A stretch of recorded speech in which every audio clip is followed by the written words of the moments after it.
di souvent yenn réero yi. d'accord waaw. Samba le 29 août lu mu lay fàttali.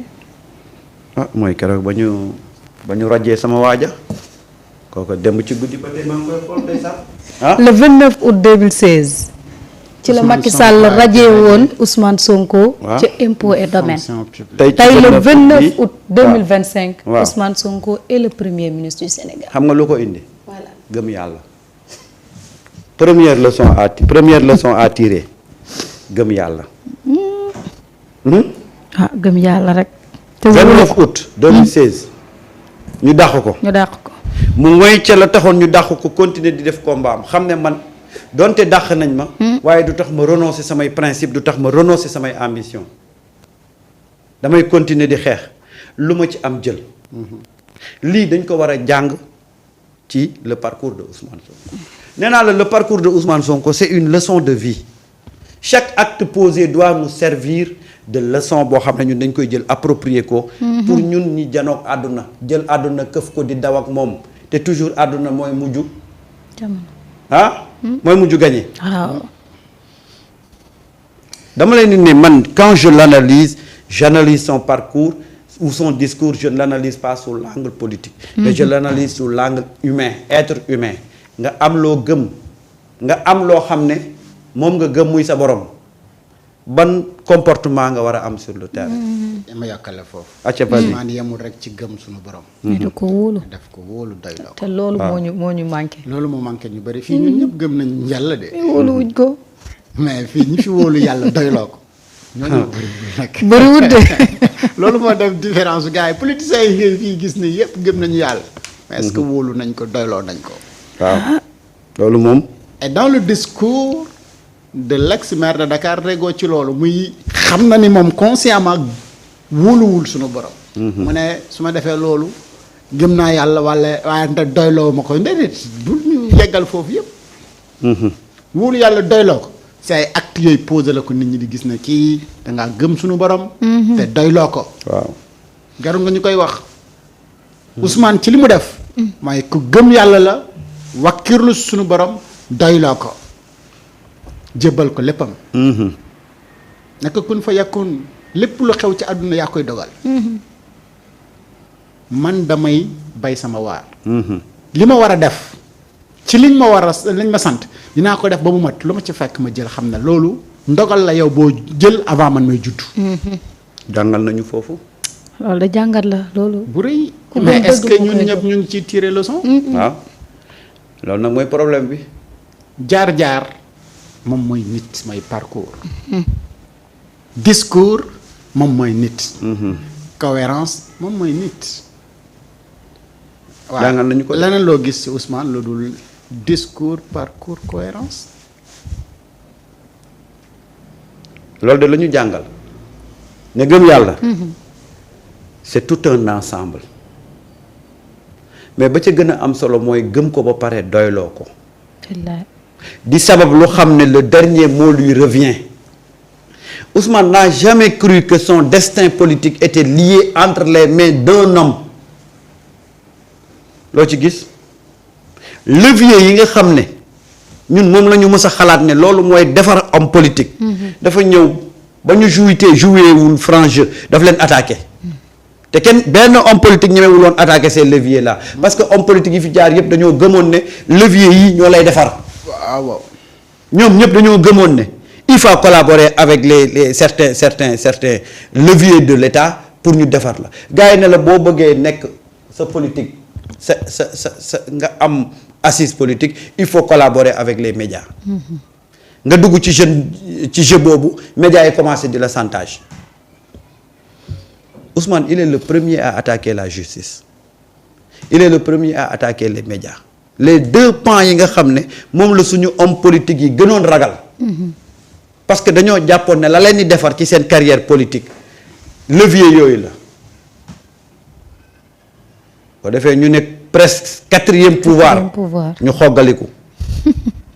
faw ngay def ay interview faw ngay def les tours dans les médias faw ngay faw.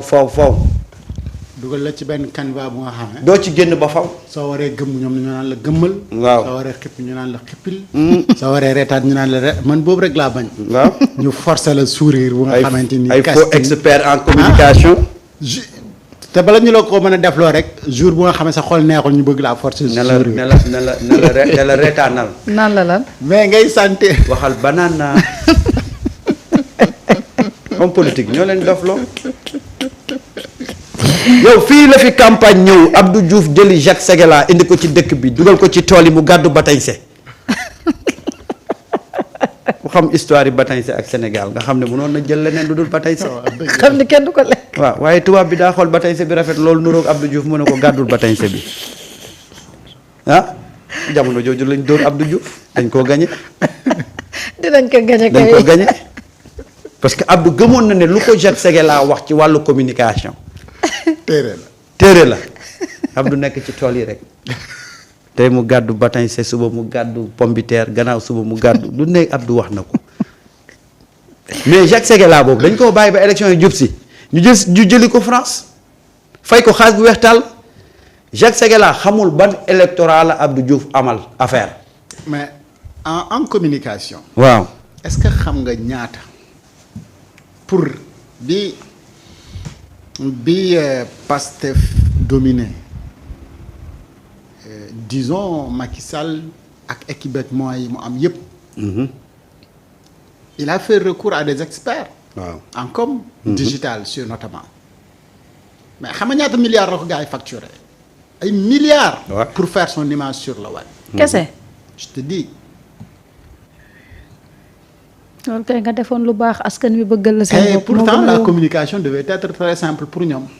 parce que ñoom bi ñuy accéder au pouvoir c'est la yenn plateforme yu bëri di commencé di lii mais entre ñoom kenn fulalul woon yooyu. waaw xamuñu ne woon na àdduna mu ngi lii mooy. ñàkk vision bi nga xamante ni amoon nañ ko mais ku ñàkk vision ba yow xamoo sax ëllëg lan mooy dominer monde bi nag mu mën a bëgg a développer am réew. dem ba nga xamante ni dominé nañ la nga bëgg a def recours à des experts pour ta communication. waaw.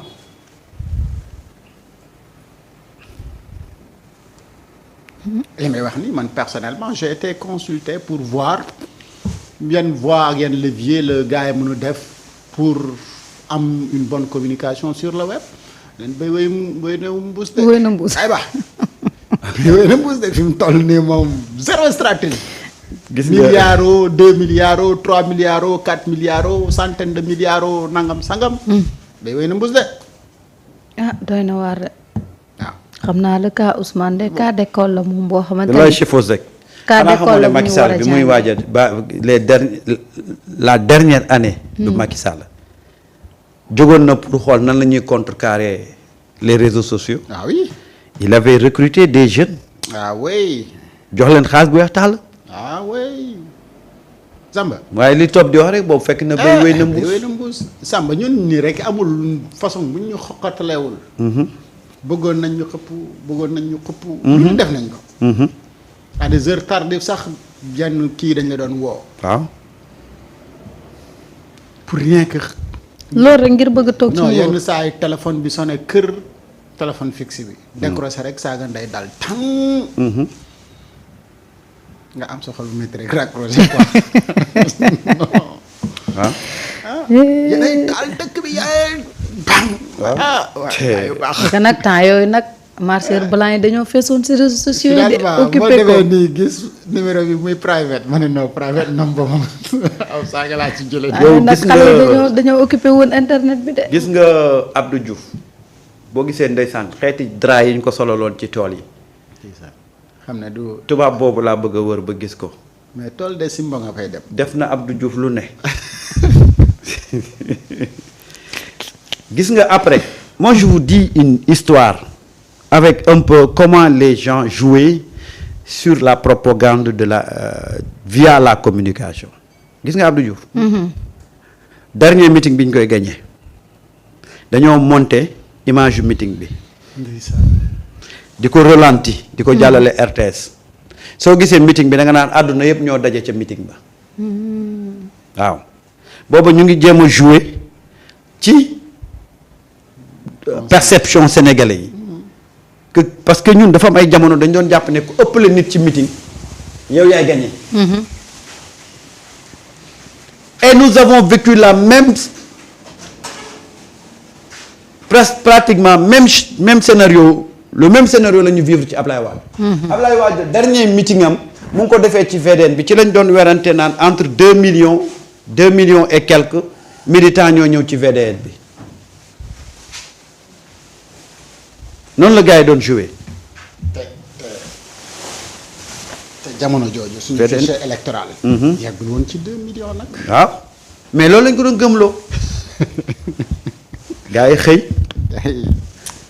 xëy commencé le pape du soppi xaw ma lan raaful waaye gars yi bind ci ay titres yoo xam ne ma ne billaay ñu ngi nax Ablaye Wade nit yii ñu ko konteel tollul noonu voilà un peu li amoon la réalité politique dañ doon jouer sur la communication mais pas la vraie communication c'est-à-dire que tout était maquillé monté l'essentiel est que dégage une perception boo xam ne ñi dañ ko jël. les communicants sénégalais au-delà des politiciens sénégalais même dans la sous-région gars yi dañ leen tóor ci communication ba kontaan.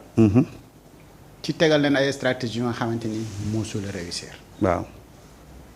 mosul réussir. képp ku ñu dem ban dañ lay sauver defar sa image sa ngay perdre nguur nga war a xam ne lii c'est pas la solution. waaw léegi nag. xam ki neex a defar image am. mooy ki nekk ci dëgg. waaw di moo blague. nga xamante ni dafa soxla dëgg jooju mu nekk.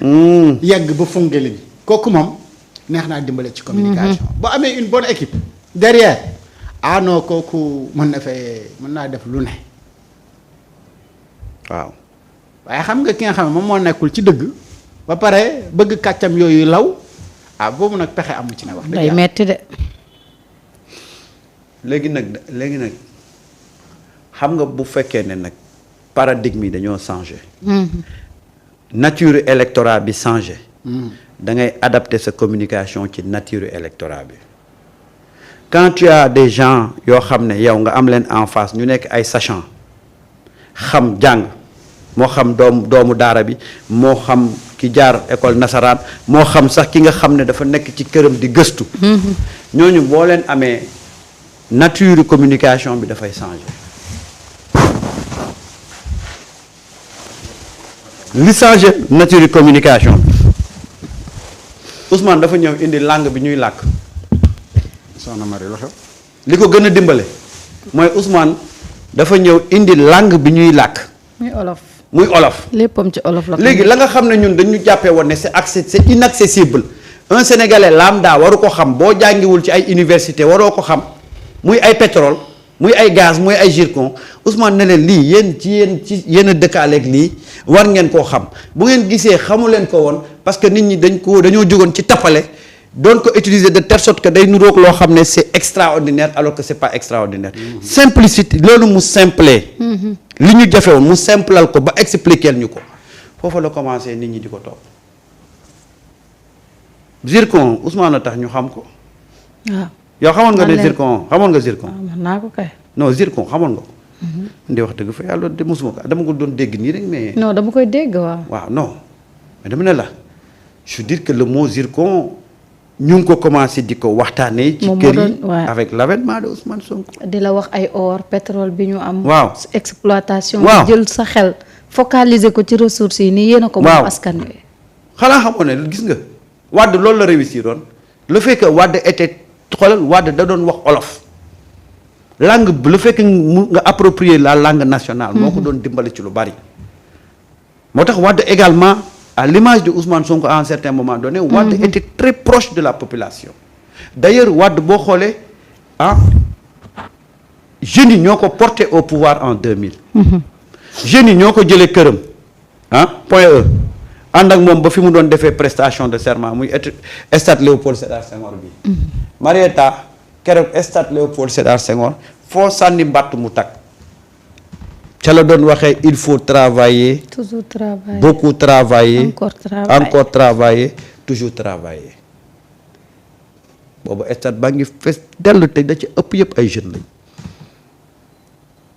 foofu Sénégal yi dañoo gisoon seen bopp ci Ablaye Wade parce que c'était le président qui incarnait le Sénégal. Après bon voilà il y a eu ce qui s'est passé mais Ousmane Sonko moo ñëw dekki loolu. ba pare nag gën ñoo jegele ak suñu gëm-gëm. xam nga yow ñu dàq la wala ñu lay waaj a dàq ñun ñi ñëpp tey ku ci nekkoon fenn ba ñuy menacer sa poste sa famille ñooy ñëw ne la sa waaye yow da ngaa njaboot. père de famille nga. yenn yi jar politique jaru ko. buñ la fi dàqee nooy def nooy dundee kan moo la yoreel sa njaboot weer ak weer dafa gaaw. yooyu lañ lay wax ko defee nga bàyyi li nga nekkoon yëpp renoncer say ambition te ñàkk man de xaw ma de waaye wóor na ma ne am na ñu ko wax. ne ko génnal ci li nga nekk. mu gëm li mu gëm rek mu gëm rek. ñu dàq ko mu nekkaat ci. ñu dàq ko mu nekkaat ci te kenn xamul ko dara ba tey nii mu yegsi ci pouvoir bi. résilience boobu noonu la ñu war a jàngat ci moom mais surtout patience bi ak sérénité bi Ousmane tout au long de son parcours pourquoi à chaque situation mu am ci solution. mooy patience bi sérénité bi parce que gis nga bu yàlla defee nga serein problème bu am di nga ci am capacité d'analyse et de discernement mais ñun ne tëll ma rajax moo ñu sonal. tëll ma rajax moo ñu sonal topp day ñëw rek romb la xaftaanam rek nga ne waaw rek commencé balaa ngay comprendre fekk ne li ngay xalaat du loolu fekk ne c'est trop tard mais Ousmane nous a appris sérénité patience mais surtout conviction ak principe waaw loolu. mooy forger la nature de l'individu ak ci lépp loo mënti nekk boo amee yii foi jiitu ko mais boo ko songee da ngay daanu boo loo song da nga koy daaneel et ça moi je dis que nous devons apprendre de ci loolu discours bi ak parcours bi gëm-gëm dafa am solo. Marita kiy sàcc sax bu gëmul ne moom dana sàcc du sàcc. encore que c'est un mauvais exemple mais dama lay wax rek gëm-gëm fi mu toll.